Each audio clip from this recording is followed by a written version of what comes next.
너 우리 경기도의 경기라는 이름이 내년이면 무려 1000년이 되는 거 알아? 1000년? 1000년이라고 하니 왠지 환상 속의 도시 같다. 1000년의 해를 맞이해서 경기도에서는 투어를 다니며 우리 도민들의 의견을 모으고 있대. 모아서 뭐하게? 우리의 의견을 모아 정책이 되게 한다는 거지. 단순히 1000년이 된 환상 속의 도시가 아니야. 우리의 상상이 현실로 구현되는 곳이야. 대한민국의 심장 경기도.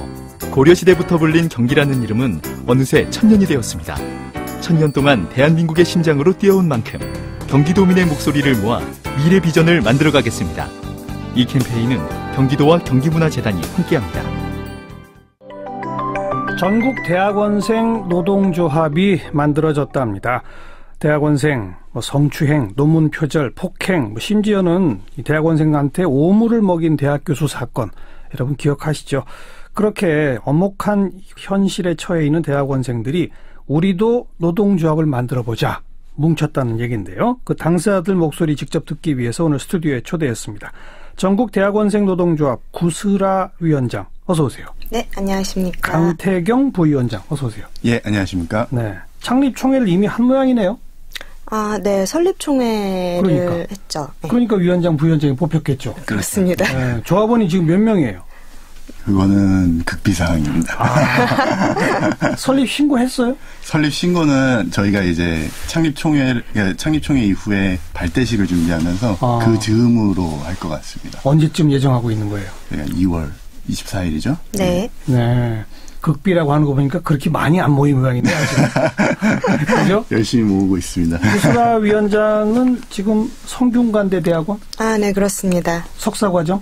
아니요, 제가 박사 수료 상태예요. 아, 이미 수료? 네. 전공은요? 제가 비교 문화라고 네, 그 일종의 문화 연구하는 전공을 하고 있습니다. 네. 박사 수료면 이제 논문 써야 되는 단계네요. 그렇죠. 예. 네. 바쁠 텐데. 네. 강태경 부위원장은 고려대 대학원? 예.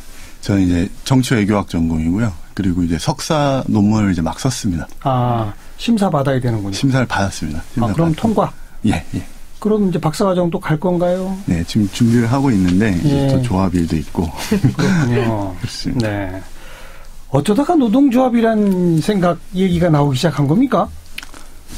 사실 이제 그 최근에 대학원생들의 처우 문제가 좀 언론에 집중적으로 보도가 되기는 했습니다만 예, 오래전부터 이런 문제들은 계속 있어 왔었거든요.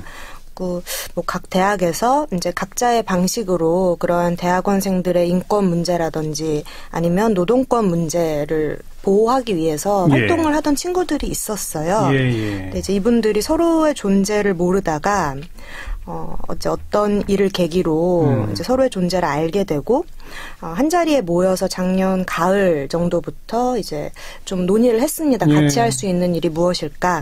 그러다가 이제 여러 차례 회의를 거치면서 노동조합을 설립하는 것이 가장 좋겠다라는 이제 합의를 보게 됐고요. 그냥 대학원생 연합 모임 이런 게 아니라. 네. 그렇죠. 왜 노동조합이란 걸 선택한 거예요, 그러니까? 일단은 대학원생들 실제로 일을 굉장히 많이 하고요. 전국 조사를 했을 때도 뭐 63%, 66% 정도는 자기가 학생이면서 노동자다. 내지는 자기는 그냥 학생도 아니고 노동자다라고 응답을 하거든요. 실제로 일을 많이 하시기도 하고, 그리고 이제 노동조합은 기존의 학생애들이 협상을 요구해도 뭐 학교랑 흐지부지되거나 이런 문제들과 다르게 그렇죠. 교섭을 정식으로 요구할 수 있고 법적 권리를 갖게 되니까 네. 그것이 무시된 경우에는 단체 행동을 할 수 있는 법적 권리가 있기 때문에 노동조합을 생각하게 됐습니다. 63%, 66%가 일을 하고 있다. 학생이면서. 자기가 노동자라고 대답을 한 겁니다. 어떤 일을 하는 거죠? 조교? 조교도 있고요. 조교 가운데도 뭐 학과 조교도 있고 그냥 교수의 개인 조교도 있고 그렇죠. 여러 가지잖아요. 조금 설명해 주세요. 우리 청취자분들 이해하기 쉽게. 네. 일단은 조교가 있고 행정조교, 그다음에 교수님에게 배속돼서 연구를 돕는 연구조교, 그다음에 수업 같은 교육활동에 투입되는 교육조교 이렇게 세 가지 종류가 크게 있고요. 그다음에 이제 이공대생들 경우가 많은데 군 복무를 대체하는 연구원들이 있습니다. 그리고 관과 민간에서 발주하는 프로젝트가 굉장히 많은데 그 프로젝트에 투입되는 다양한 대학원생들이 있고 연구 프로젝트에 프로젝트 이제 연구원으로 소속되는. 그렇군요. 예, 그래서 뭐 석사 과정이든 박사 과정이든 거기 혹은 수료생이라도 거기에 이제 소속되어서 일을 하는 분들이 굉장히 많고요. 네. 그다음에 일부는 이제 뭐 박사 과정이신 분들이 주로 그렇게 되는데 강사로 수업을 하시는 분들도 계시고 시간 강의. 예. 그다음에 이제 여러 학회들이 있는데 그 학회들이 돌아가기 위해서 진행하는 업무들을 담당하는 학회 간사들도 있습니다. 그렇죠. 네, 네. 그래서 이게 생각보다 보이지 않게 일을 하는 분들은 곳곳에 굉장히 많고 그리고 스스로도 나는 학생이지만 또 동시에 일을 하는 노동자라고 네. 그렇게 스스로 생각하고 계십니다. 그렇게 조교나 간사나 연구원 하면 봉급은 어떻게 돼요? 직책에 따라서 또 학교에 따라서 학과에 따라서 굉장히 천차만별이기 그렇겠죠. 때문에 예, 어떻게 또 좀 박사과정이냐 석사과정이냐 그렇죠. 이런 것도 다르고 예, 좀 종합해서 말씀드리기가 약간 어려운 측면이 있는데도 최대한 축약을 해서 말씀드리자면 일단 사립대에 있는 학과 사무실 조교들 같은 경우는 행정조교 네, 현재 성균관대학교의 경우도 그러하고요. 이제 그분들이 임금을 받는 게 아니라 장학금 형태로 그 노동에 대한 대가를 받고 있어요. 네, 이제 그렇기 때문에 근로기준법의 적용도 받지 않고 사실은 최저시급으로 계산을 해보면 굉장히 부족한 금액을 받는 친구들이 많고요. 그리고 학회간사 같은 경우는 이건 정말 천차만별인데 그 얼마 전에 시사인이었나요? 이제 그쪽에도 기고하시는 분이 글을 쓰셨지만 뭐 연봉 30만 원부터 잠깐만 아니 월급도 아니고 연봉? 네, 연봉 30만 원이 있고요. 그런 게 있어요? 네. 물론 이제 하루에 8시간 매일매일 일하시진 않지만 일이 있을 때 집중적으로 몇 주간 투입됐다가 또 일 없을 때는 또 있다 그러는데 이제 약간 거의 용돈에 가깝게 받으시는 분들은 그 연봉 30만 원이라고 계약을 합니까? 계약서를 쓰는 경우는 사실 거의 없고요. 주는 대로 받는. 근데 그냥 1년에 30만 원 받았다? 그런 경우들이 생기는 거죠. 이게 이제 상시 근무는 아니지만 사실 뭐 학술지를 발간하거나 아니면 학회 행사가 있어서 그걸 준비하는 기간 동안의 업무량을 종합해 보면 굉장히 많거든요. 그렇죠. 결국 이제 뭐 연봉 30 혹은 연봉 70을 환산해봤을 때 이제 이 또한 대학원생이 실제 거기에 투여하는 노동량에 비해서 매우 적은 돈이라는 건 분명하다고 봅니다. 네. 아까 그 학과 사무실에 배속된 행정조교라고 그러면 일이 제일 많은 쪽 아닌가요? 그런 경우들이 굉장히 많죠. 그렇죠. 네. 그런데도 임금이 아니라 그냥 장학금만 받아요. 네.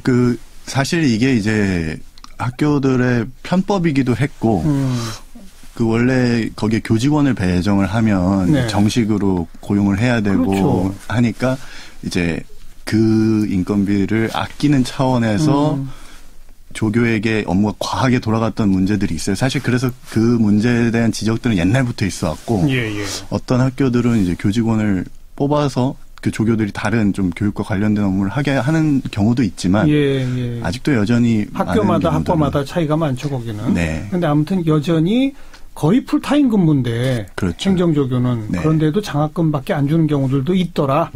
그런 얘기라군요. 프로젝트별로 이렇게 배속된 대학원생들은 명단까지 다 통보되잖아요. 그렇죠. 그 프로젝트 결과 결산 보고도 해야 되기 때문에. 그리고 그 연구원들에 대한 이 임금도 다 정해져 있잖아요. 그렇죠. 그건 제대로 나옵니까? 아니, 간간히 보면 그거 착복했다가 이 교수들이 이렇게 법적 처벌받는 기사가 간간히 나오잖아요. 자주 있는 일이에요. 어때요? 제가 이제 총학생회를 했던 시절에 이제 제보를 받아보면 이공대 대학원생들인데 들어가자마자 서류 조작부터 가르치는 곳들이 꽤 많아요.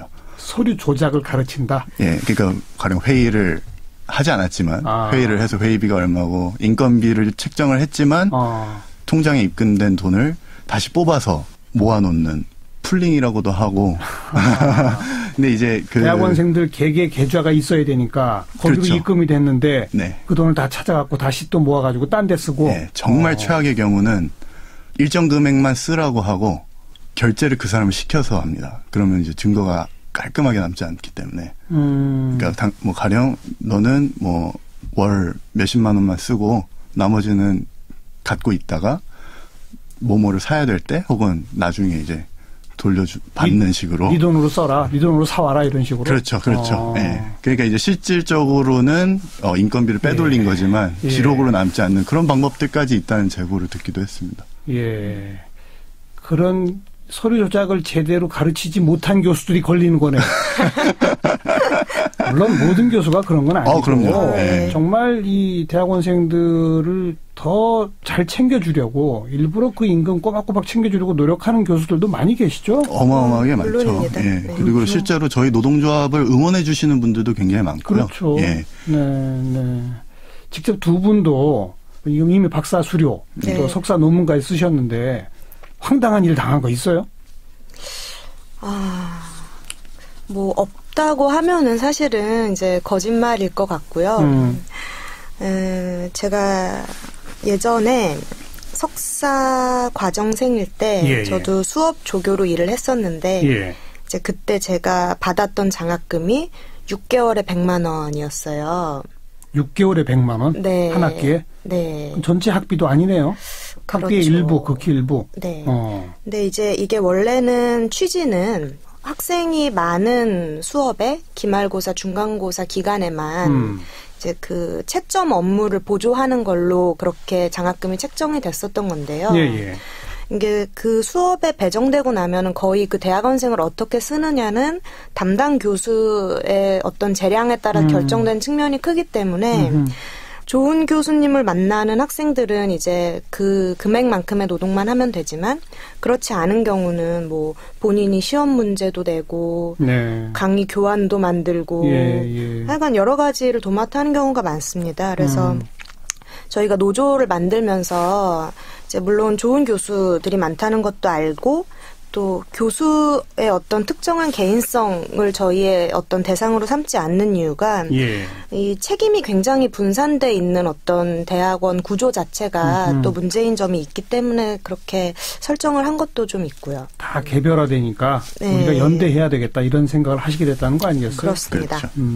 그런데 우리가 이 대학원생들의 이 슬픈 이 인권 상황 같은 얘기 나올 때마다 왜 그러냐 도대체 그 얘기 나올 때 엄격하게 그 지도교수가 제대로 지도 안 하면 논문 통과 안 되고 뭐 혹시 통과되더라도 어디 시간 강의도 배정을 못 받고 그러면 교수 될 자리는 영영 못 끝이고 완전히 그 뭐랄까 주종관계식으로 이렇게 그 도제식으로 엮여 있는 그 대학원 내의 구조 그 얘기를 많이 하잖아요.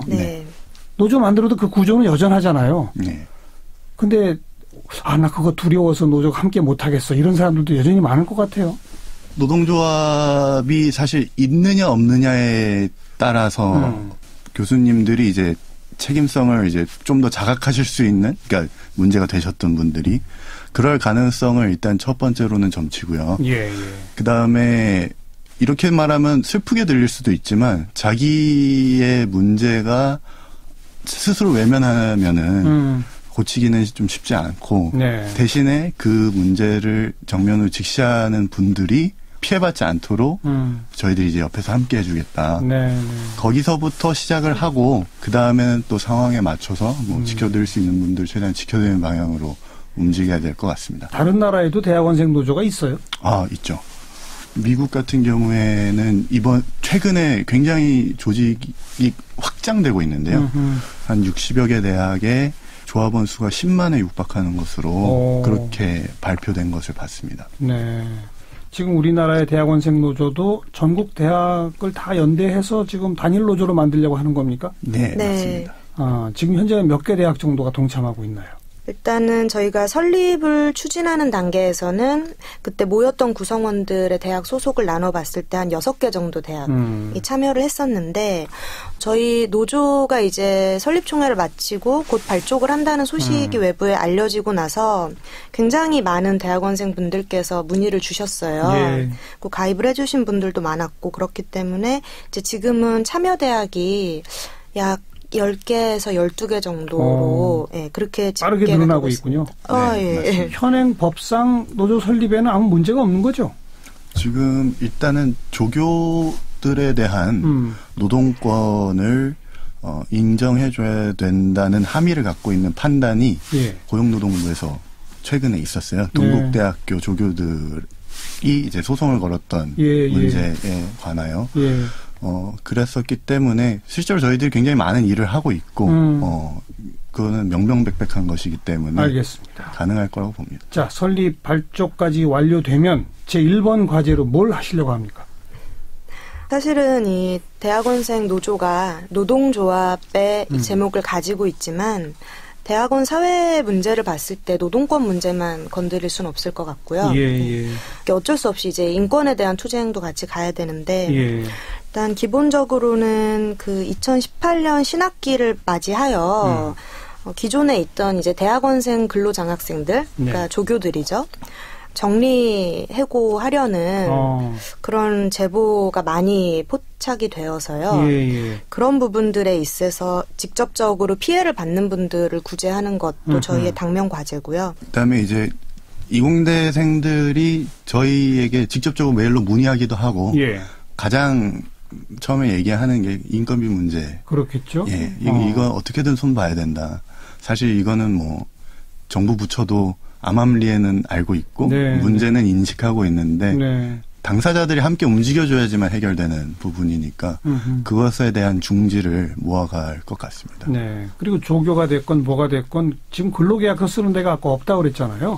조교 형태면은 장학금을 받으니까 거의 대부분 쓰지 않습니다. 맞아. 장학금이니까 근로계약서로 쓰기도 좀 그러네요. 네. 그래서 그런 제도를 어떻게 고쳐나갈지에 대한 활동이 좀 필요합니다. 이제 시작이라고 봐야 되겠네요. 그렇습니다. 그죠? 네. 알겠습니다. 대학원생들 공부는 하지 무슨 노동조합이야. 뭐 이런 얘기도 주변에서 하죠.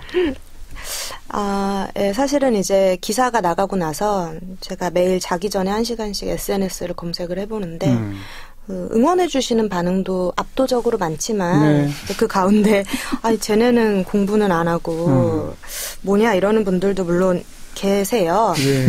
근데 이게 뭐 이제 마냥 섭섭해하거나 이럴 건 아닌 것 같고요. 아무래도 90년대 후반 이후에 전반적인 대학 현황이 많이 바뀌었는데 이제 그런 부분들이 외부에는 많이 알려지지 않다 보니까 좀 오해를 하시는 분들도 있고 사실 그런 분들한테 지금 현재 대학 상황이 어떤지를 알려드리는 것도 노조가 해야 할 일이라고 생각을 하거든요. 그렇죠. 네.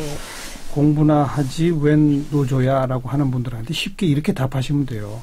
공부 제대로 하려고 노조합니다. 맞습니다. 지금은 교수님들 때문에 공부를 제대로 못해요. 이 일부 나쁜 교수님들 때문에 이렇게 말씀하시면 쉽죠. 그리고 또 이제 항상 하는 생각이 만약에 지금 이 객관적인 조건들을 바꾸지 않는다면 저도 나중에 교수가 되거나 물론 그럴 가능성은 굉장히 낮기는 합니다만. 되셔야죠. 무슨 소리예요. 아무튼 이제 제가 뭔가 사용자 비슷한 입장에 섰을 때 그 불합리한 구조 안에서 제 뒤에 오는 후배들한테 잘못하지 않으리라는 보장은 없다고 생각하거든요. 지금 바꿔야 된다고 생각합니다. 네. 이 청취자분들이 아마 지금 다들 입 앞에 이렇게 근질근질 하신 게 정관용 넌 제대로 하고 있냐? 아마 이러실 거예요. 저도 교수고 대학교 교수이기 때문에 한마디로 그냥 저는 두 분 응원합니다. 감사합니다. 오늘 좋은 말씀 잘 들었습니다. 네, 감사합니다. 조합 가입 꼭 해주십시오. 네. 전국 대학원생 노조의 구슬아 위원장, 강태경 부위원장 함께 만났습니다.